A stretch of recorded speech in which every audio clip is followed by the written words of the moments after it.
On the night of August 22nd, 1991, a crowd of Russians began removing a 14-ton bronze statue in a major Moscow intersection.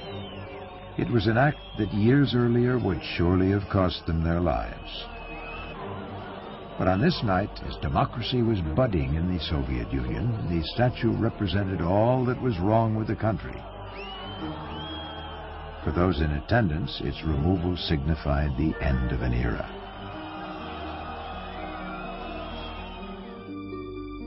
The man whose likeness the 40-foot-high sculpture depicted was Felix Dzerzhinsky, one of Vladimir Lenin's closest associates. He was the founder of the Soviet Union's first official secret intelligence service, known as the Cheka.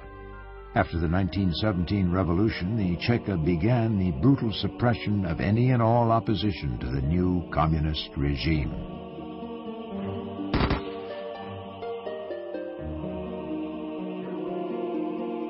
After Lenin's death, Joseph Stalin consolidated his grip on the Soviet state by utilizing the newly powerful Secret Service as his personal instrument of control. First, Stalin eliminated his political rivals. Then he unleashed an unparalleled reign of terror against ordinary Soviet citizens.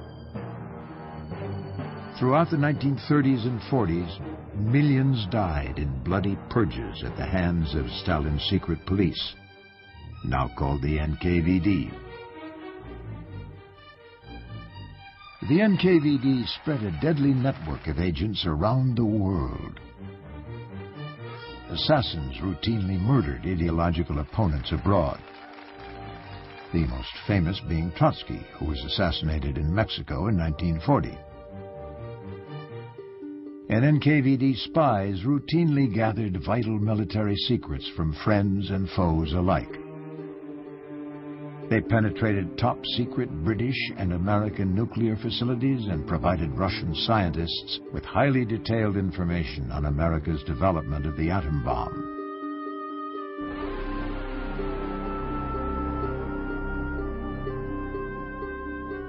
By the end of World War II, Soviet agents had infiltrated all the world's major military and political establishments, and many of the lesser ones.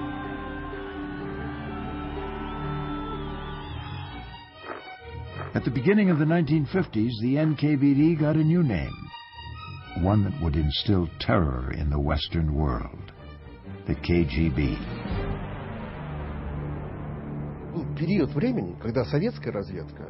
At that time, Soviet intelligence was the most effective and the most powerful in the world. Many Western scientists and intellectuals were grateful to the Soviet Union, which had lost over 20 million lives in the war against Hitler. Perhaps they felt they had survived because of Soviet sacrifices and efforts. They believed that this country, regardless of its political structure, deserved equal military status with the West, and first of all, with the United States. This mentality gave us access to the all-important military and scientific secrets of the West. This situation helped the KGB recruit new agents. Joseph Stalin and the Soviet leadership wanted to use their victory in the Second World War to expand Soviet influence into Eastern Europe, and even farther, to the West. The United States prepared contingency plans of its own. One plan even provided for a nuclear attack on 20 major Soviet cities and industrial centers, including Moscow and Leningrad. The line was drawn, with the United States and Great Britain leading NATO countries on one side and the Soviet Union and the Warsaw Pact countries on the other. For the KGB, the United States became enemy number one. The Cold War had begun. In order to counteract Soviet expansion, the U.S. set up a chain of military bases capable of delivering nuclear strikes into the heart of Russia. Bases were located in Great Britain, Italy, Turkey, and many other countries. 1946, we started working against the American and British military's strategic bases, which had been set up to encircle the Soviet Union. We made plans to destroy them in case of war. We had selected and trained quite a number of agents, which we had handpicked from our prisoners of war. They were the ones who were to carry out these operations. Beginning in 1946, Stalin initiated an active campaign to thwart perceived American influence within the Soviet Union, including within the KGB itself. Stalin wanted to cut off the country from all Western influence. He instituted show trials against so-called Westernizers. Along with tightening the screw against foreign influence, Stalin also started a fierce campaign against Soviet Jews as a result of the failure of his Mideast policy. In 1948, Stalin had planned to use Israel as a key Soviet stronghold in the Middle East. He knew that many of the Israeli leaders, such as President Golda Meir, were former socialists, born or educated in Russia.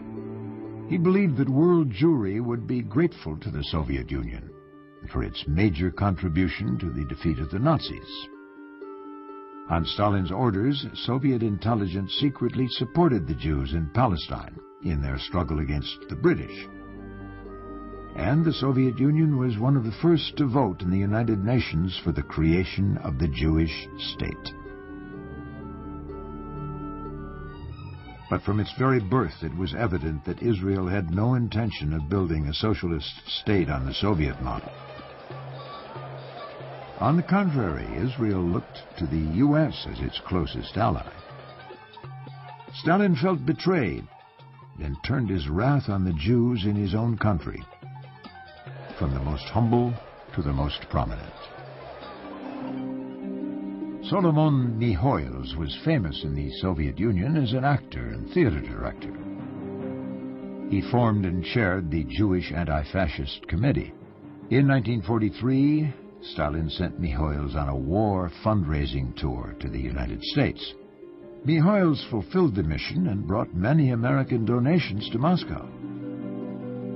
After the war, Stalin planned to use Mihoils to collect $10 billion in donations from the West to help rebuild the Soviet Union. The failed Mideast policy changed everything. On January 13, 1948, Mihoils had a so-called accident in Minsk. According to the official version, an unidentified truck hit and killed him. His body was brought to Moscow and buried in an official ceremony with honors. But soon afterward, Mihoils was proclaimed an American spy, and his anti-fascist committee was banned as a nest of American spies. Only later would the truth come out. On that January night, Mihoils had been invited to the country house of the local Minister of Security. He was given a lethal injection, and his body was thrown under a truck driven by a Secret Service officer. Suddenly, all Jews were at risk. In the Soviet Union, the word Jew became synonymous with traitor. In the Soviet Secret Service, the purge of these alleged subversives was almost total. Many feared this as a signal that an increasingly paranoid and delusional Stalin would soon plunge the Soviet Union into a repeat of the bloody purges of the 1930s, and perhaps even provoke a nuclear war with the United States.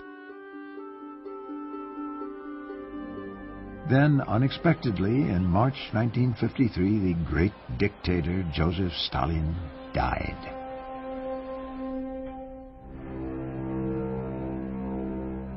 A new Soviet leader emerged, Nikita Khrushchev, and he would use the KGB agents as his frontline troops in the Cold War.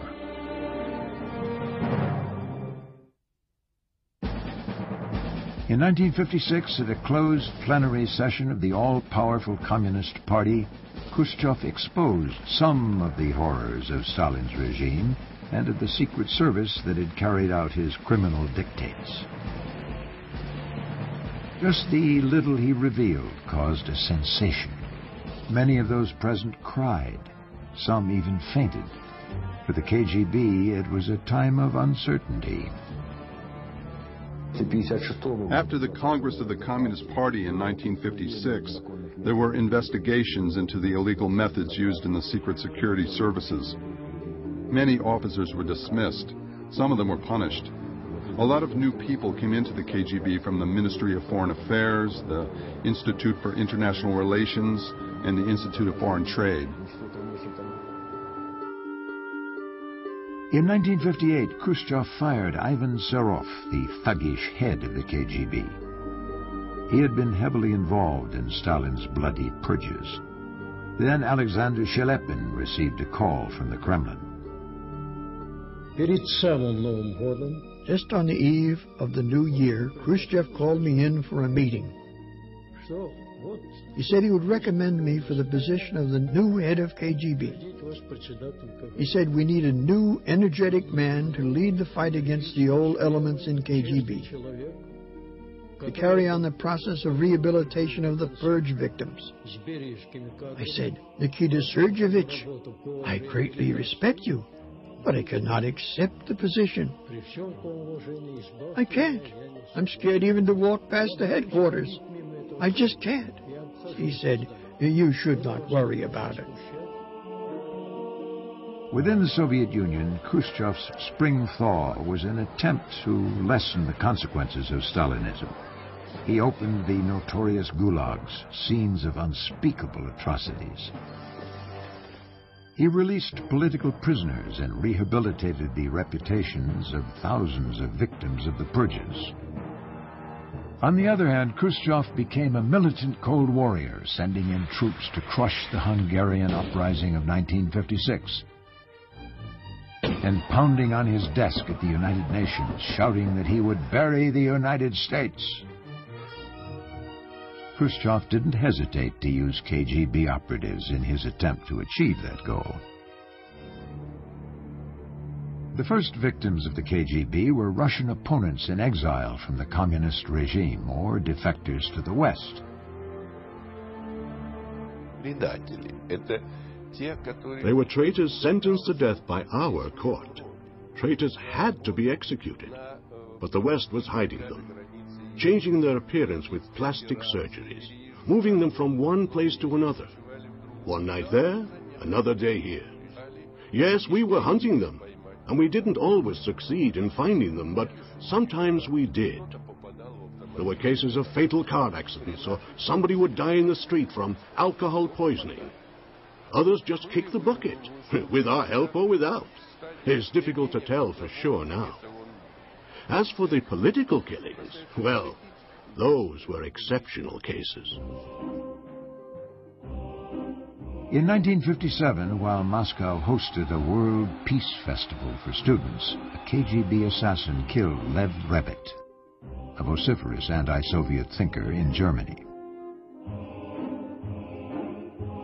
2 years later, Stefan Bandera, the leader of a Ukrainian nationalist organization abroad, was murdered in his home in Munich, Germany.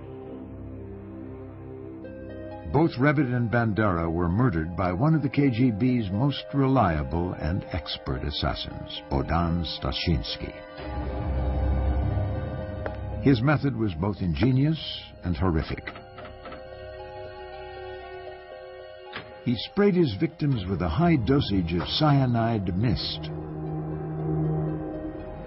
They inhaled the lethal cyanide and suffered immediate and fatal cardiac arrest. The KGB regarded killing people abroad, as well as in the Soviet Union, as a normal part of its operations. It stopped in the early 1960s, not because it had decided that it was wrong to kill people, but because there were several defectors in Germany. The Soviet Union subsequently decided that the risks of being found out in future were such that it wasn't prudent to continue. The most startling defector was the arch-assassin himself, Stashinsky. In August 1961, one day before construction began on the Berlin Wall, Stashinsky and his East German wife gave themselves up to American authorities in West Germany. Stashinsky admitted killing Rebit and Bandera. He was tried and sentenced to 8 years in prison. Later, he was secretly released and taken to the United States. In June 1957, FBI agents barged into the studio of a New York photographer who called himself Rudolf Abel. They had warrants to search the studio and arrest Abel. Throughout the arrest and search, Abel remained calm. At one point, he asked to go to the bathroom. There, Abel, in reality a KGB spy, destroyed most of the incriminating materials in his possession. Later, he won some respect from the FBI interrogators with his sharp intellect, the breadth of his knowledge, and the skill of his spycraft. Abel had entered the U.S. through Canada in 1948, using a false passport.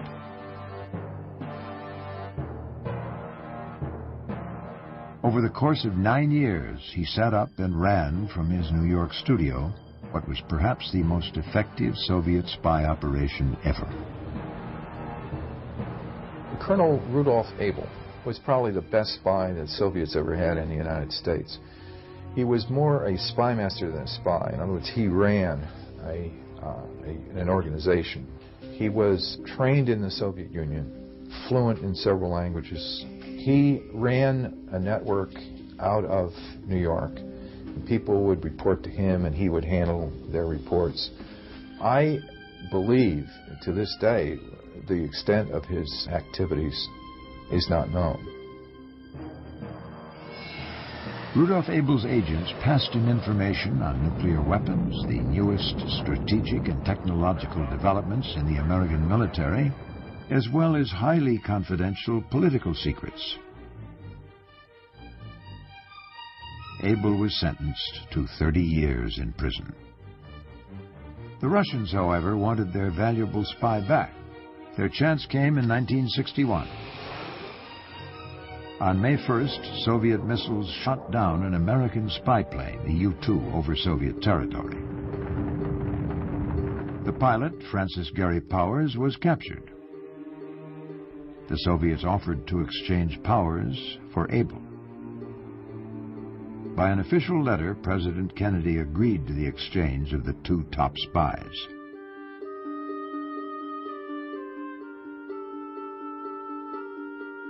On February 10, 1962, the two spies stood on opposite sides of this bridge, which separated West Berlin from the east. Boris Nalivayko was part of the KGB contingent. First of all, we identified Abel as they identified Powers. Then Powers and Abel started walking toward each other, staring, as if consuming each other with their eyes. After they passed each other, Abel stopped and turned his head to look once more at Powers. And Powers, though free now to go to his side, turned his head to get another look at Abel. It was a transcendent moment. We get Francis Gary Powers and the Soviets get Abel back. And all of the secrets that Abel may have had go with him, and he becomes, as far as people know, one of the big training officers in the Soviet spy schools. The FBI had put a stop to Abel, but not to Soviet spying in the U.S. 10 months after the historic exchange of Abel for Powers, a sergeant of the American Army was informed that he had been promoted to major in the Soviet Army. With the promotion came Soviet Premier Nikita Khrushchev's personal congratulations.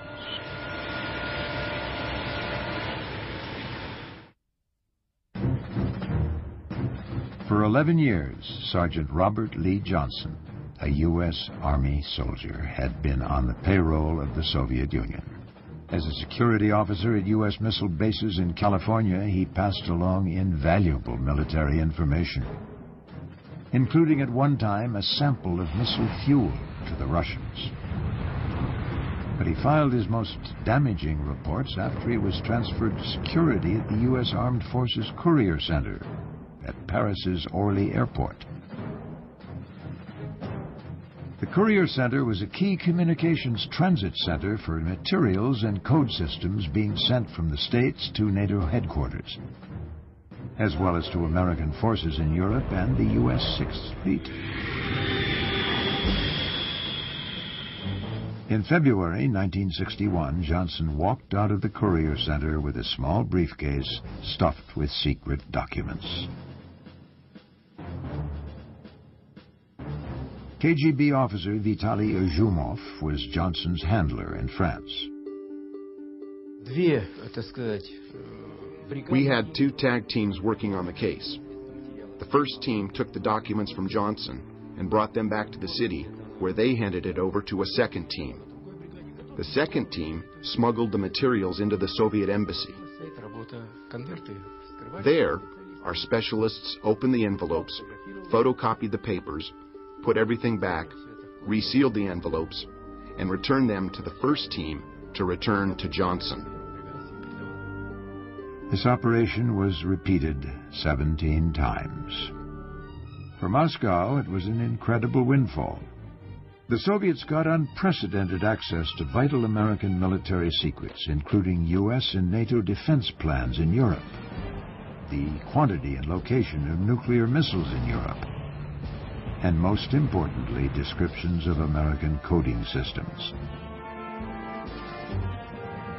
The operation was slick and extremely professional. It might have gone on for years, but for the unexpected. In 1964, a KGB officer, Yuri Nozenko, defected to the West.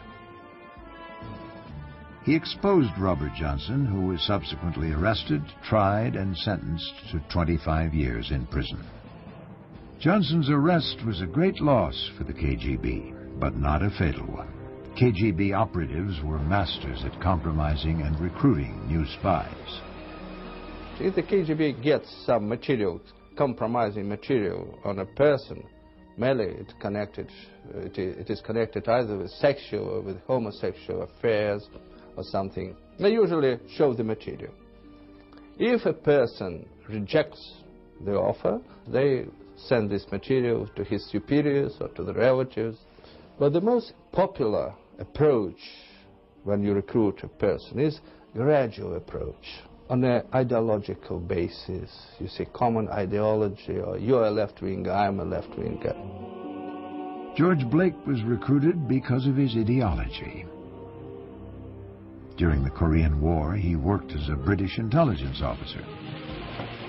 But Blake was captured by the North Koreans and in 1951 recruited by the KGB. In 1953, he was released from a prisoner of war camp and returned to Britain.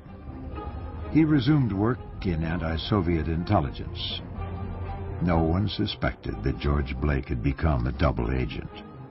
As Blake himself later admitted, he betrayed almost 400 Western agents working against the Soviet Union and the Eastern Bloc. George Blake was informed of one of the most ambitious Western intelligence operations against the Soviets in the 1950s. It was Operation Gold Stopwatch, a joint British CIA operation to dig a tunnel from West Berlin into East Berlin to access and tap into key East German and Soviet communication lines. A delegation of senior CIA officers came to London to discuss with the British side the details of such an operation. I was the secretary who kept the notes of the meeting, so I was fully informed of what was going on. The information concerning the operation you could get on a small piece of paper, because all that was needed really was to know which cables were going to be attacked, where the tunnel ran. At my next meeting with my Soviet contact, I was able to pass this information. The Russians, seizing on the value of keeping their knowledge of the tunnel secret, let it exist for 2 years, spreading a great deal of misinformation over the tapped lines. Finally, in 1956, Soviet technicians accidentally discovered the tunnel while making cable repairs. Nobody suspected George Blake, He was revealed only after a defector, the deputy head of Polish intelligence, Mikhail Golinewski, exposed him. On April 12, 1961, the same day that Yuri Gagarin became the world's first man in space, a British newspaper revealed that Blake had been arrested on espionage charges. Blake received an unprecedented prison sentence, 42 years. Later, he would say that Gagarin's spaceflight and the triumph of the Soviet space program was a major source of moral comfort. It confirmed for him that he had been right to help the world's most socially progressive country build a better future for humankind. In 1966, with the help of an Irish Republican Army member, Blake managed to escape. He spent 24 hours in a hidden compartment of a minivan that brought him to the border of West and East Germany. His arrival in the East was as awkward as it was unbelievable to the guard who greeted him. There was an East German frontier guard, and I went up to him, and I said I wanted to talk to the Soviet officer, and then after about half an hour, a young man came, and I said who I was, and would he please report to Moscow to say that I had arrived. He said, well, it was late, it was by that time 2 o'clock in the morning, and there was very little he could do at that time, but he would make arrangements for me to spend the night at the frontier post, and the next morning about 8 o'clock the door opened, and in stepped one of the comrades from the Soviet intelligence service with whom I had worked for several years in London and who knew me personally. And when he saw me, he said, that's him.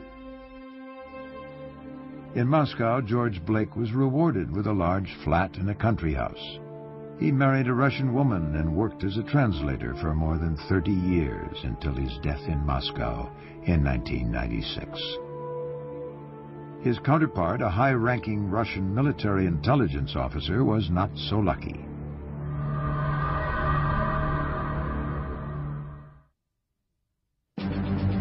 In the spring of 1961, Soviet Army Colonel Oleg Penkovsky offered his services to American and British intelligence.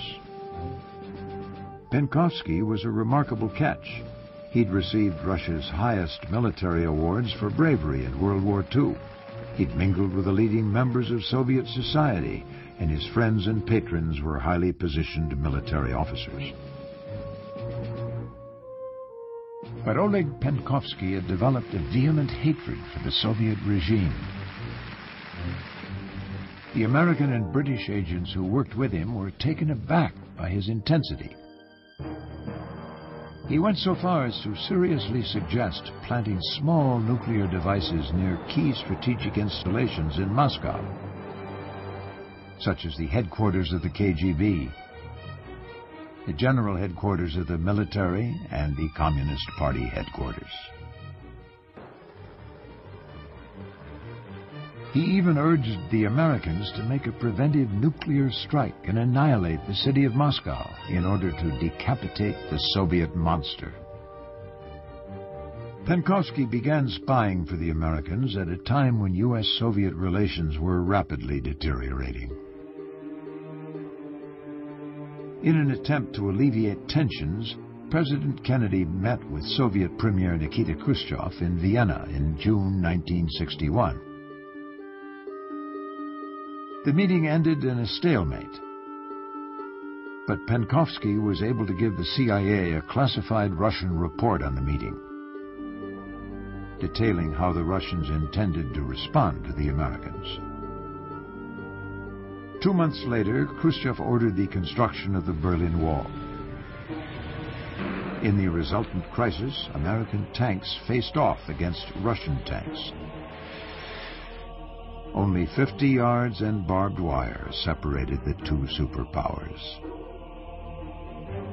Penkovsky's espionage reports helped to form the measured American response to the crisis. Then, in the autumn of 1962, an American U-2 spy plane provided definitive evidence of the presence of Soviet nuclear missiles in Cuba, a mere 90 miles from Florida. top-secret Soviet missile manual stolen by Penkovsky gave the Americans critical information on missile assembly procedures, launch times, and trajectories. These missiles were capable of striking major military bases in urban centers in the continental United States.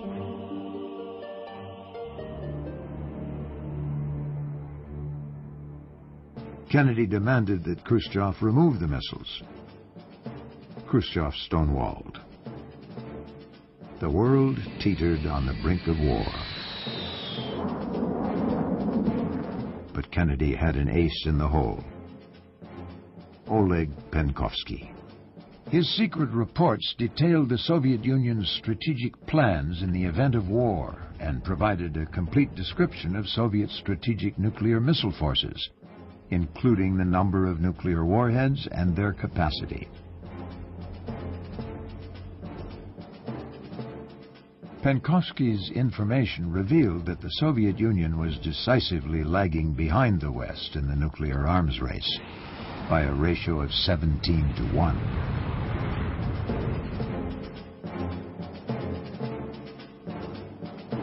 Another player suddenly became important in this tense showdown. He was a KGB agent based in the Soviet embassy in Washington.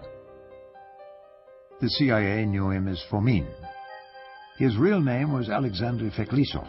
At the height of the crisis, Alexander Feklisov and American journalist John Scully met in a Washington restaurant. Feklisov knew that Scully was close to the Kennedys. Scully was aware of the nature of Feklisov's real activities.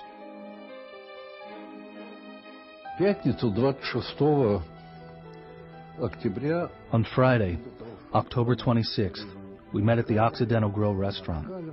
The situation was increasingly aggravating. Scully said, "It's a hard time for Kennedy, you know. The army is pushing for a military solution.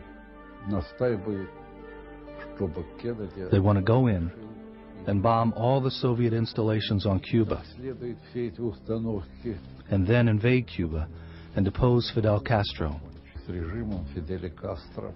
I answered, "If you invade Cuba, then Khrushchev will retaliate, most likely in West Berlin."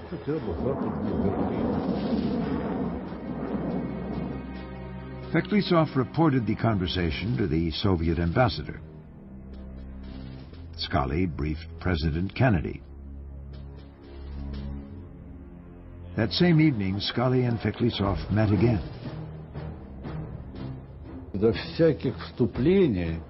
Scully told me at the very beginning of our meeting that he was authorized to come by the U.S. administration. He took out a piece of paper to read. He said, "The Soviet Union must dismantle all missile launch sites on Cuba and remove them from Cuba under the supervision of the United Nations. Then, the United States will take a public pledge not to invade Cuba."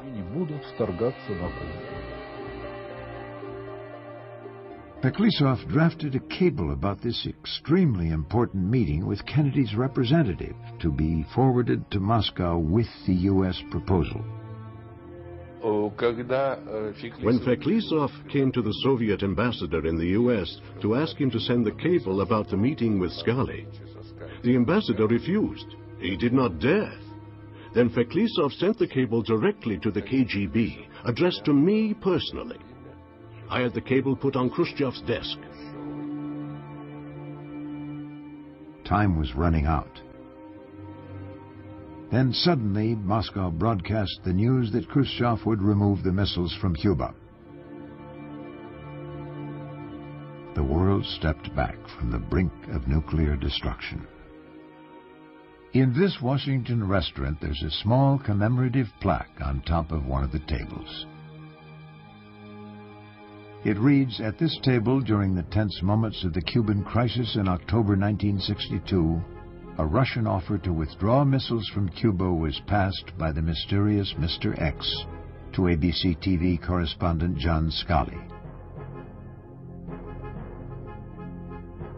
On the basis of this meeting, the threat of a possible nuclear war was avoided.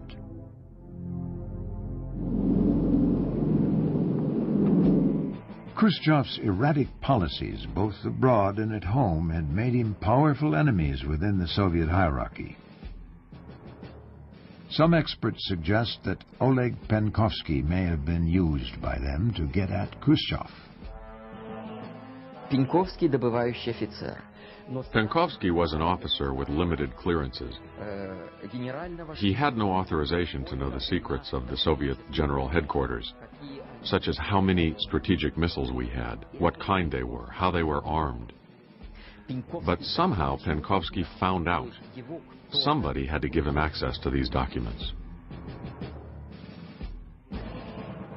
Oleg Penkovsky's secret informants are a mystery to this day, but it is known that the Army's top echelons were increasingly dissatisfied with Khrushchev and his nuclear brinksmanship. It may be that by channeling information through Penkovsky, the Army's top echelons were trying to undermine Khrushchev. By now, time was running out for Penkovsky. The KGB was hot on his trail. We followed him for a long time, twice on various pretexts. We prevented him from going abroad. We wanted to trace all his handlers and communication links. This is the apartment building in Moscow where Oleg Penkovsky lived. On November 2nd, 1962, a few days after the peaceful outcome of the Cuban Missile Crisis, Penkovsky was arrested. KGB counterintelligence had been effective. Penkovsky managed to work for the West for only a year and a half. In a highly unusual move, Penkovsky was put on public trial. No spy has ever been tried like that in the Soviet Union. Neither before nor since. It's a shame for the country. We caught a military intelligence colonel spying red-handed, so let's kill him, kick him till he's dead, burn him alive in a furnace, do whatever you want. But why expose him to the whole world? My explanation is that it was necessary to show the world that he was alone, acting on his own with no collaborators. It was a show trial, to prove that there was no conspiracy. But I think that there was a group of highly placed people acting through him. Penkovsky was sentenced to death and executed.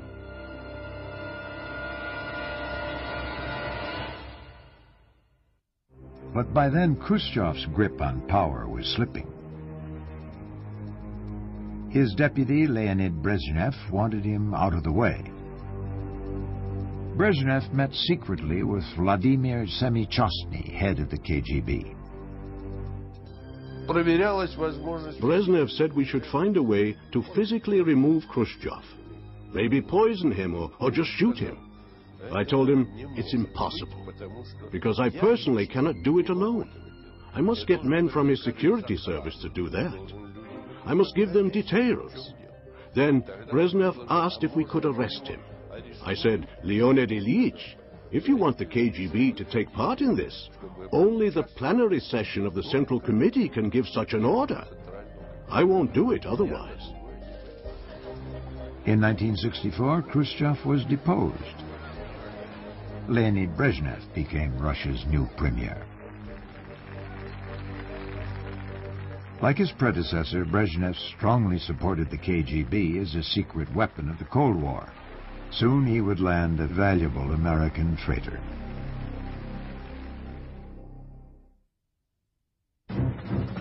In 1968, Czech Premier Alexander Dubček, riding a wave of popularity, moved to make his country more democratic.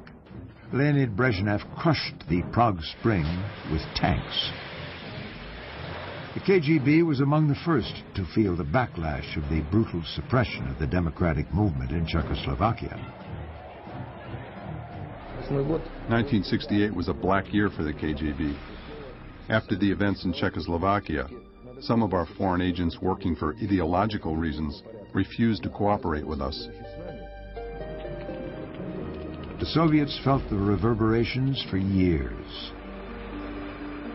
In 1971, in an unprecedented move, the British government expelled 105 Soviets suspected of espionage activities.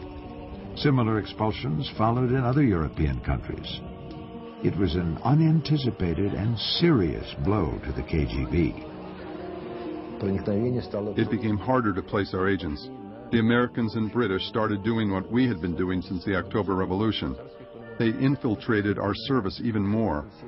At times they created an impression that we had a big success, and years later we found out that we had been taken in by a double agent.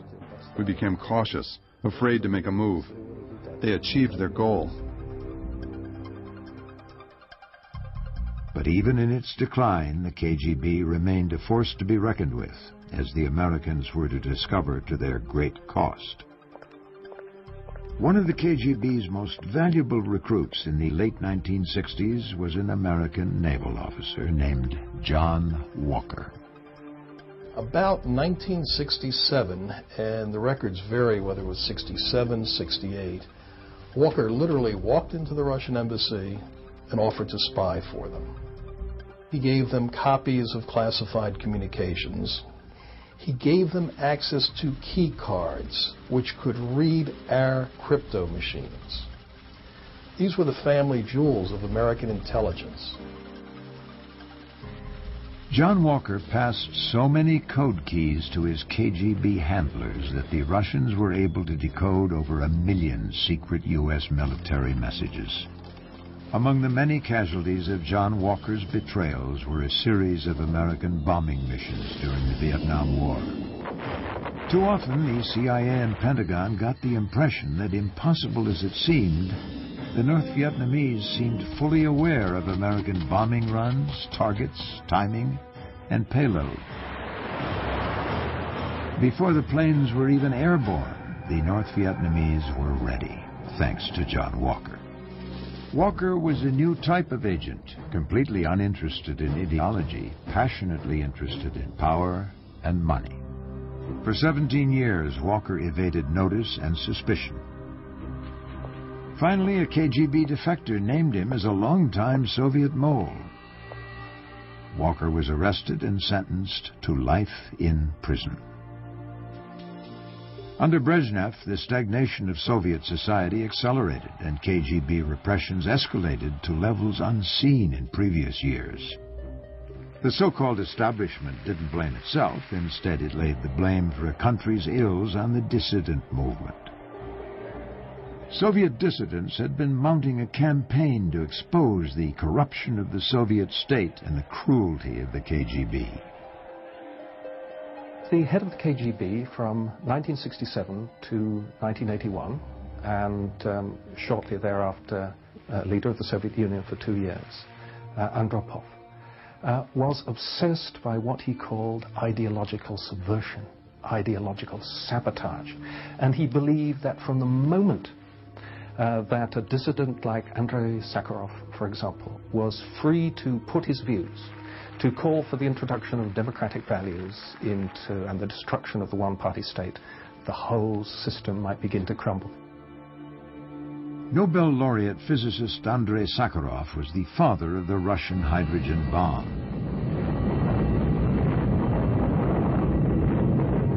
He became the most outspoken and fearless leader of the Soviet dissident movement.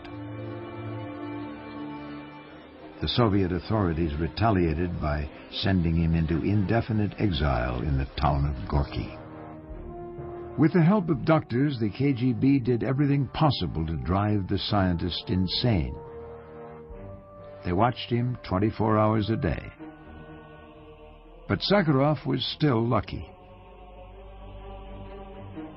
Thousands of other lesser-known dissidents were forced to serve their terms in mental institutions and prisons.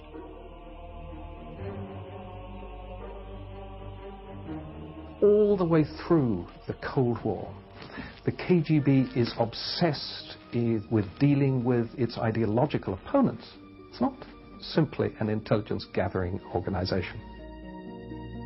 In the last years of the great Soviet Empire, the ever-growing number of KGB defectors to the West marked the decline of the once mighty communist state. More Secret Service officers fled to the West in the last 15 years of the Cold War than in all the previous years of the Soviet Union's existence. In 1974, British intelligence recruited a high flyer in Soviet intelligence in the KGB, Oleg Gordievsky. And by the time that he was discovered in 1985, he was actually the head of Soviet intelligence operations in Britain. He made one of the great escapes in the history of intelligence. He became the first and only KGB officer in the history of the Soviet Union to manage to escape from the Soviet Union while he was under surveillance. I worked for Great Britain in total for 11 years. From the very start, I knew I could be arrested and executed at any moment. Then the KGB caught me. I was taken from London to Moscow, and the KGB drugged and interrogated me. Even under drugs, Oleg Gordievsky revealed nothing. But he knew his time was running out. My apartment was completely bugged. KGB agents followed me in the street wherever I went. How did I feel? I was terribly scared. I felt like a rabbit followed by a pack of pythons. I knew they could kill me any day. It was a terrible feeling. There was a moment during the days of the Moscow International Youth Festival when they eased up their grip on me, and I decided I must flee. One morning, Gordievsky donned his jogging outfit and left his Moscow apartment for his morning jog. First, he followed his usual route. Then, he simply disappeared. According to the plan of escape, Gordievsky was to get to Leningrad. He did so by frequently changing his mode of transport from car to train and back again to shake off any KGB tail.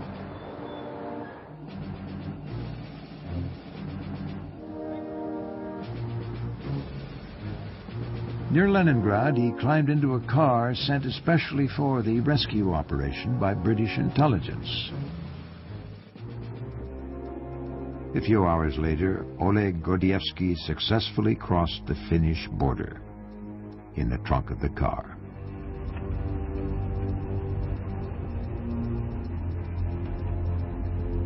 By the mid-'80s, the game was winding to a close. In 1985, the new Soviet leader, Mikhail Gorbachev, declared a radical shift in Soviet policy.